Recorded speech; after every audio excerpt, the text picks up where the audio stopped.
All right, here's the most powerful, memorable marketing technique, and it's so incredibly simple. So what is memorable marketing? Well, if you don't know me, I'm in the Guinness World Records for memory, and I started a marketing firm, Farrow Communications, 12 years ago, and we apply the science and art of memory and recall and neuroscience to the art of marketing, helping a whole bunch of businesses and authors and clients and speakers and experts get lots of publicity and transform their business. And a lot of people ask me, what is the basis of all this? Well, here it is.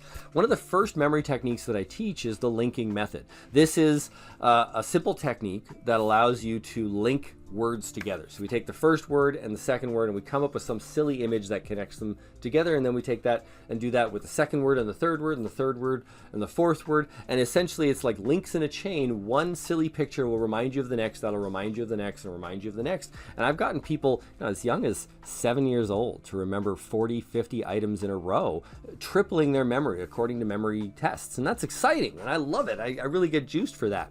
But then when I'm at a business conference, like I was in Guam recently, I was speaking to about 200 people of the young Guam professionals, and I went through the whole list technique, got them to memorize stuff. And if you don't know what this technique is, I have an immersive memory course over at brainhackers.com, or you can check out some of my other courses online. I'm not here to teach the memory technique right away, right now. There's other videos for that. But if you memorize this stuff, I said, now that you know that memory is just linking, memory is just a connection. If you remember someone's name, it's because you connected their name to their face. If you remember a foreign language vocabulary, it's because you connected that foreign word to your translation in your mother tongue. So we're making connections all the time. And I said, what if you were to write down your name right now? And the first few thoughts that you think of, you write it down in bubbles around it. And I said, that is your identity. And it's nothing but a memory. It's just what you associate to you. What if you do that with a product? A popular product that you like, and you write down the first thought that you think of when you think of that product, that's the product's brand. So generally speaking, we make business decisions and buying decisions based on feelings. But what does that really mean? Well, the fact is that feelings are nothing but a shortcut. See, if I'm making a decision between eating pizza or a hamburger, and I go with my gut, I go, oh, well, I feel like a hamburger, or I feel like a pizza. What am I really saying?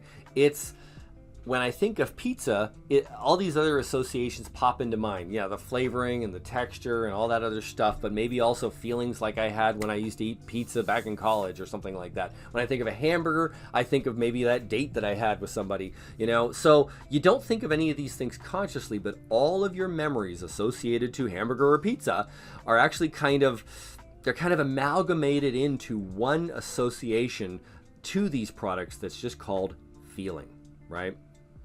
So marketers know this, and the smart thing to do is actually to appeal to your feelings, not your logic, not your reason. We generally buy based on our feelings, and then we justify it with logic and reason later on. So why is it important to understand this? Well, what other kind of feelings pop up? Think about politics, right? Everybody who's a law and order candidate, right? What are they appealing to? They're appealing to your feeling of fear, your feeling of not being safe. It has absolutely nothing to do with whether or not the data says that law and order is on the rise, or crime is on the rise, or going down, or anything like that. And what about every product that has a brand to it?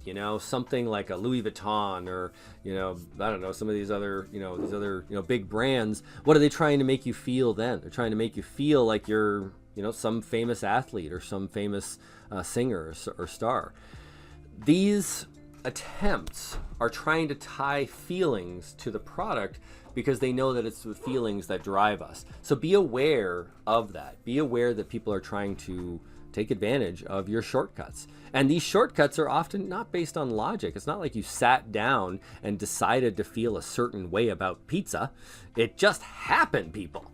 So take a moment and pause and think about your purchase decisions and ask yourself, what, if I had different life experiences or something, would I really feel this same way about this decision? In fact, a really good exercise is to think of your best friend and say, would my best friend feel the same way about this particular product? Every part of the process of marketing and business is just memory. What do people remember about you? What do they think of when they think of you? So that's really what memorable marketing is all about. We try to change wording and copy and editing and branding and all other sorts of things to help associate the right things to you. So I'll tell you one hack that works really well, and that's publicity. See, you can say anything about yourself, but the one thing that seems to improve conversions so much, in fact, Harvard Review did a study on this, and they found that 48% higher close rate happens when websites have a media logo on them. So you can say everything about yourself, but if I got you on CNN or entrepreneur.com or something like that, and they said something about you, that third-party validation, that is an association, that's a memory, that's a connection. When they think of you, they think of that other entity, and that all the connections and associations that other entity has come to you. And I can tell you also, as a professional speaker, it doubles speaking fees. It improves consultancy fees, you know?